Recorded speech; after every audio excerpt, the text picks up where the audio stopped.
WakeRobin Part 3. The wood thrush is the handsomest species of the family. In grace and elegance of manner he has no equal. Such a gentle hybrid air and such inimitable ease and composure in his flight and movement. He is a poet in very word and deed. His carriage is music to the eyes. His performance of the commonest act, as catching a beetle or picking a worm from the mud, pleases like a stroke of wit or eloquence. Was he a prince in the olden time, and do the regal grace and mien still adhere to him in his transformation? What a finely proportioned form, how plain yet rich his color, the bright russet of his back, the clear white of his breast, with the distinct heart-shaped spots. It may be objected to Robin that he is noisy and demonstrative. He hurries away or rises to a branch with an angry note and flirts his wings in ill-bred suspicion.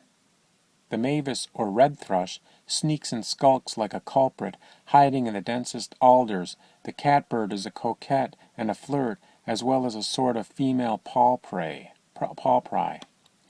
And the chewink shows his inhospitability by espying your movements like a Japanese. The wood thrush has none of these underbred traits. He regards me unsuspiciously or avoids me with a noble reserve, or, if I am quiet and incurious, graciously hops toward me, as if to pay his respects or to make my acquaintance. I have passed under his nest within a few feet of his mate and brood when he sat near by on a branch eyeing me sharply, but without opening his beak.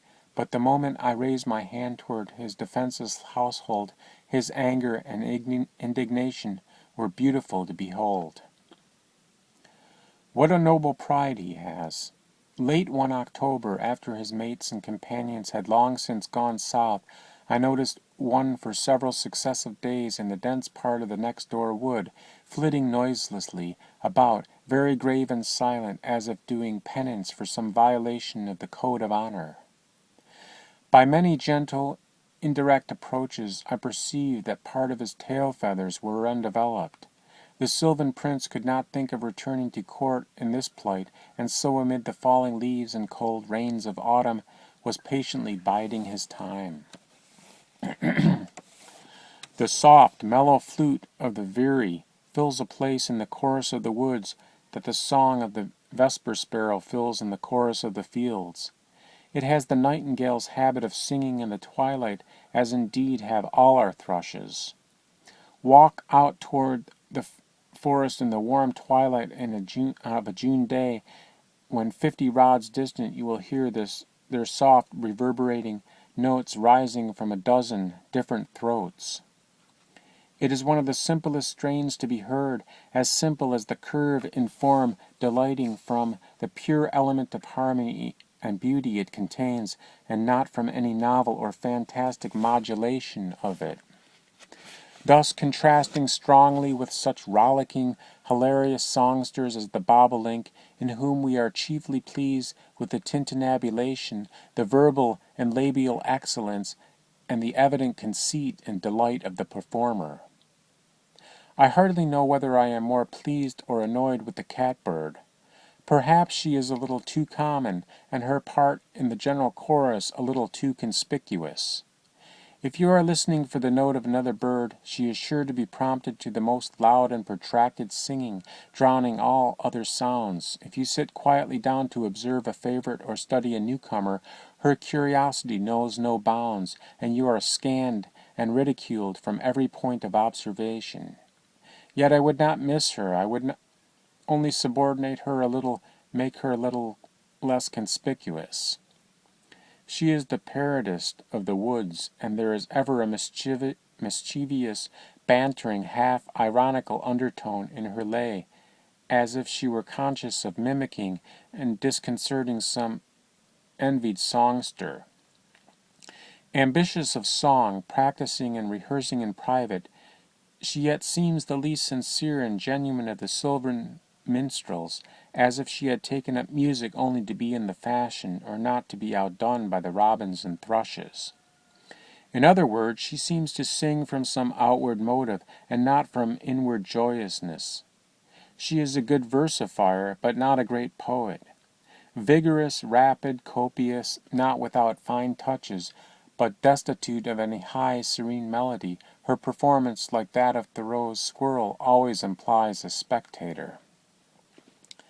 There is a certain air and polish about her strain, however, like that in the vivacious conversation of a well-bred lady of the world that commands respect.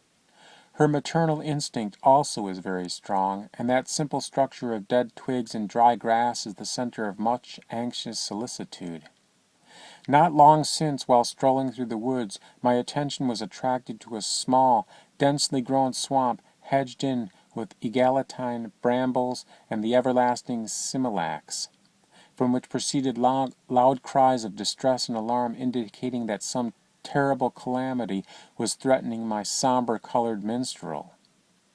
On effecting an entrance, which, however, was not accomplished till I had doffed coat and hat, so as to diminish the surface exposed to the thorns and brambles, and looking around me from a square yard of terra firma, I found myself the spectator of a loathsome yet fascinating scene.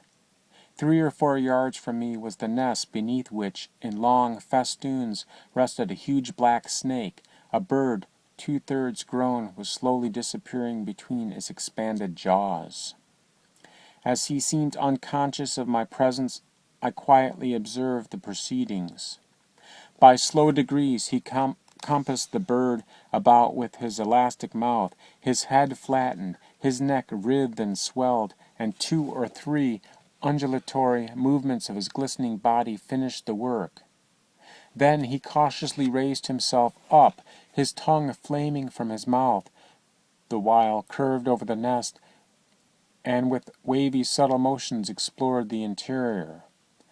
I can conceive of nothing more overpoweringly terrible to an unsuspecting family of birds than the sudden appearance above their domicile of the head and neck of this arch enemy. It is enough to petrify the blood in their veins. Not finding the object of his search, he came streaming down from the nest to a lower limb and commenced extending his researches into other directions, sliding stealthily through the branches, bent on capturing one of the parent birds. That a legless, wingless creature should move with such ease and rapidity where only birds and squirrels are considered at home, lifting himself up, letting himself down, running out of the yielding boughs, and traversing with marvelous celerity the whole length and breadth of the thicket, was truly surprising. One thinks of the great myth of the tempter and the cause of all our woe, and wonders if the arch one is now playing off some of his pranks before him. Whether we call it snake or devil matters little. I could but admire his terrible beauty, however, his black shining folds, his ease, gliding movement, head erect, eyes glistening, tongue playing like subtle flame in the invisible means of his almost winged locomotion. The parent birds, in the meanwhile, kept up the most agonizing cry, at times fluttering furiously about their pursuer and actually laying hold of his tail with their beaks and claws. On being thus attacked, the snake would suddenly double himself and follow his own body back, thus executing a strategic movement that at first seemed almost to paralyze his victim and place her within his grasp, and follow his own body back, thus executing a strategic movement that at first seemed almost to paralyze his victim and place her within his grasp. Not quite, however. Before his jaws could close